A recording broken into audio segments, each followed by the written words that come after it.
Hello everyone and welcome to my channel. Thank you very much for tuning in.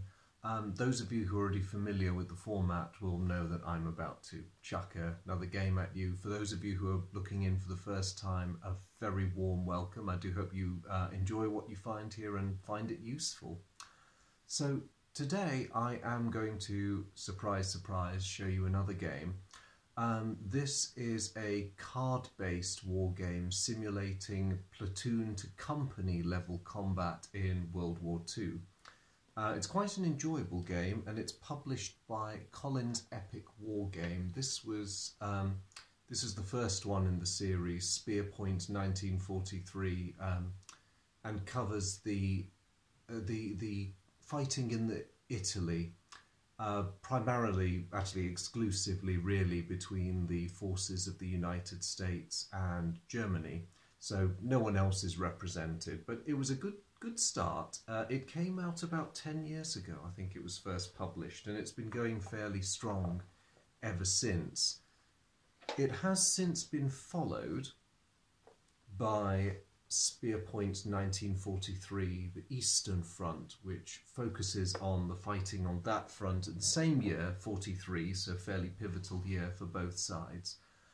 It involves pretty much the same mechanisms as the original game, and really the only things that players of the first game will notice that are different is the fact that various rules improvements which were developed from the first game have been applied here, and various suggestions that were included in the first game are actually codified here. So one example is targeting immobile artillery units. In the first game there was just a special insert in the rules about how a unit targets them.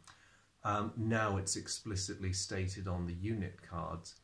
Speaking of which, let's show you some components. Now, although I have both Volumes 1 and Volume 2, I'm going to show you the components for the East Front game, because as I say, 99% of the components are similar, just theatre specific, and the East Front version not only includes all the improvements that were made to the original game, you get a cleaner, better thought out approach. And I'll show you what I mean in a second.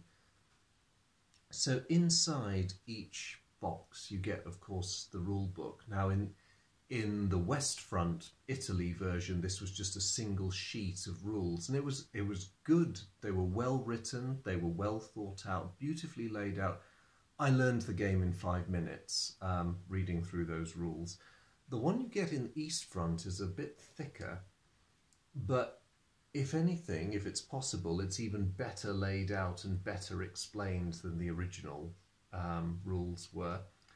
The rules are not any longer than they were in the original game. In fact, there's a bit more to explain the turn sequence and scoring, a bit more explaining the way the geography of this game works, because it's a very abstract game, so there's no specific geographical locations you fight over in a normal battle.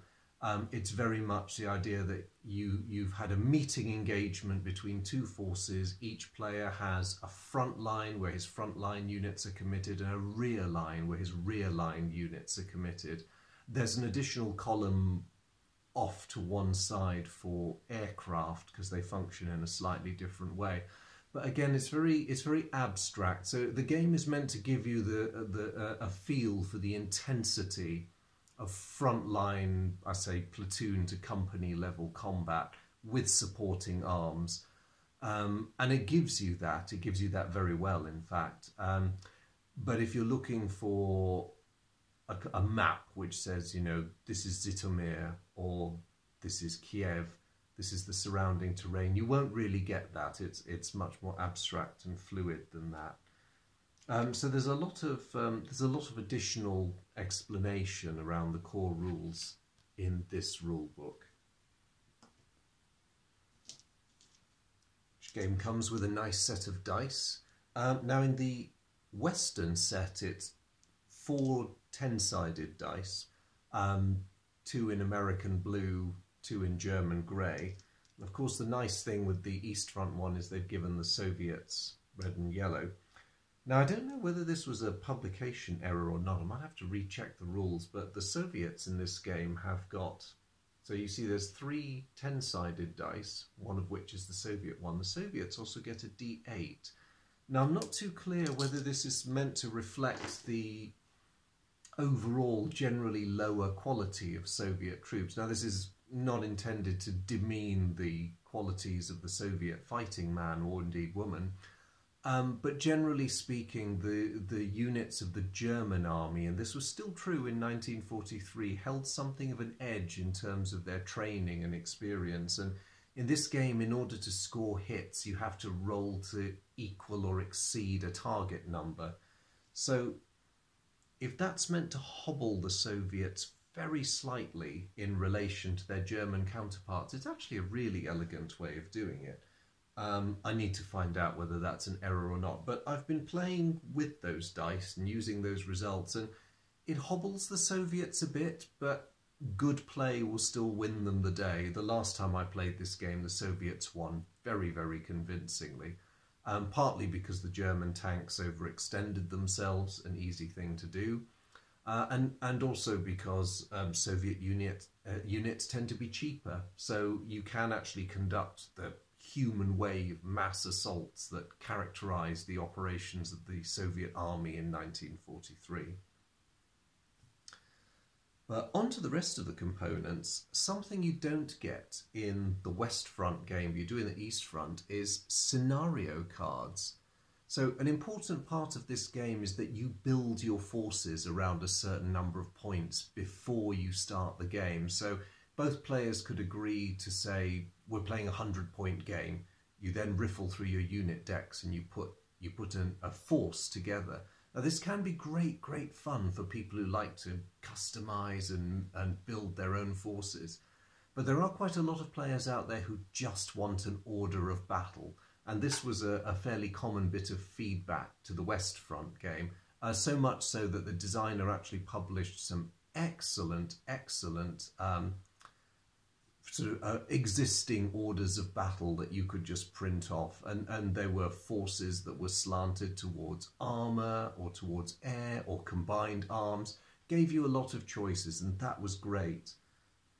Here you get the best of everything because you get a specific scenario and starting units. So if you really can't make your mind up about what you want, and you want something with more of a historical taste than just a generic clash on the Russian steppe, then you can go to these. It's absolutely marvellous. And to be perfectly honest, players wanting the better experience of this game, I would strongly recommend you go for the East Front first and then try the West Front game when you've got a bit more experience, because it will help doing it that way. This one also comes with quick reference cards for the players, which is really handy. The original game did not come with that, and also a card manifest, so you know what you're supposed to have. Very, very lovely touch there. Good support for players. I really like that. You get 2 more decks in addition to the unit ones. These are command cards. Now, these represent everything from the abilities of your leaders to the inevitable fog of war that you get in every combat situation. And they give you certain special abilities that you wouldn't normally possess on the battlefield. So a redirect attack allows you to switch target. So the way the game works is before any firing takes place, both players declare which enemies their units are attacking, and you have to stick to that normally. If you gang up 3 of your T-34s on a Tiger because you want to kill it, and then you roll very well for the first tank and blow the Tiger away, the other 2 tanks have no choice but to follow their commitment to the original target. But a card like this lets you change your mind. It's very handy. And it's a great way of showing how simple this game is, because if I hold up the top of the Soviet unit deck there, you can see these little icons representing various different units. They show you which units these special cards apply to. So even if you're a casual player, you're totally unfamiliar with the military hardware or organisation of the side you're playing, all you have to do is to be able to match and recognise symbols, and that pretty much sets you up for being able to play this very, very simple game. Damage cards. These are a lovely wrinkle that I really quite like. Very imaginative idea, because a lot of this game, particularly when the fighting gets intense, involves units just being wiped off the map altogether. In fact, this game system, I would venture to suggest, suits the Eastern Front a lot better than the Western Front, because you get brutal, brutal annihilation. Whole infantry squads disappear very rapidly under fire, tanks are knocked out, artillery fires and then very quickly succumbs to counter battery fire. It gets nasty. Plays quickly, but it gets nasty. Much more the kind of destructive combat that you'd expect of the Eastern Front. And don't get me wrong, the Italian front was pretty nasty too, but the intensity of this game feels, to me at any rate, more appropriate to the Eastern Front. But that's purely a matter of opinion. Doesn't take away one little bit of the enjoyment of this game. Now, I showed you the damage cards because, going off on that brief tangent, the impression I've given is that units are very often destroyed outright. That is true of some, but not of others. The damage cards add extra wrinkles by reducing your unit's capabilities when they're damaged. So units can be damaged to a certain degree. Let's say an infantry unit suffers a hit that exceeds its defensive rating. You would then draw a damage card from the deck and apply it to your unit. And let's say our poor infantry unit suffered that effect. I'll just let the camera focus on it. So casualties, lose your primary weapon. So it degrades the unit's combat efficiency. And of course, a unit that is damaged is permanently weakened unless it's helped out by a special card later on. Lastly, we come to the unit cards, which are lovely. Again, I'll pick on the Soviets, so I won't linger doing this too long, but just to show you, there's a huge variety of infantry, armour, artillery, even air units. And one thing this game does include, which again the West Front game does not, is the difference between green soldiers and veteran soldiers and average soldiers. As you'd expect, green soldiers are very cheap. They don't achieve all that much, but particularly if you're the Soviets and you want mass, then the green soldier is your best friend. So just to explain what's happening on any given unit card, that is the points value. That's its unit type. The second symbol underneath tells you that you need a crew in order to operate this thing. It doesn't operate on its own, so when you're building a force, don't take that as a given in terms of how much it costs. You'll need to crew it. Defensive rating, that's how much you would need to roll an enemy would need to achieve a net firepower in their attack to overcome that. And that's its resistance to damage, how much it can take. So the attacker's attack strength is reduced by the defensive strength of the unit, and the remainder then carries over and is compared against these figures here. So an attack which doesn't reach 20 but exceeds the defensive rating won't destroy this unit outright, it will damage it. And on future turns, its endurance will be reduced to 10, and of course it will have one of those damage cards inserted. Lovely picture. Details of armament, that's the number of times you can fire that particular weapon on your turn. So, of course, the 152mm gun with no number there, it's assumed it only fires once per turn.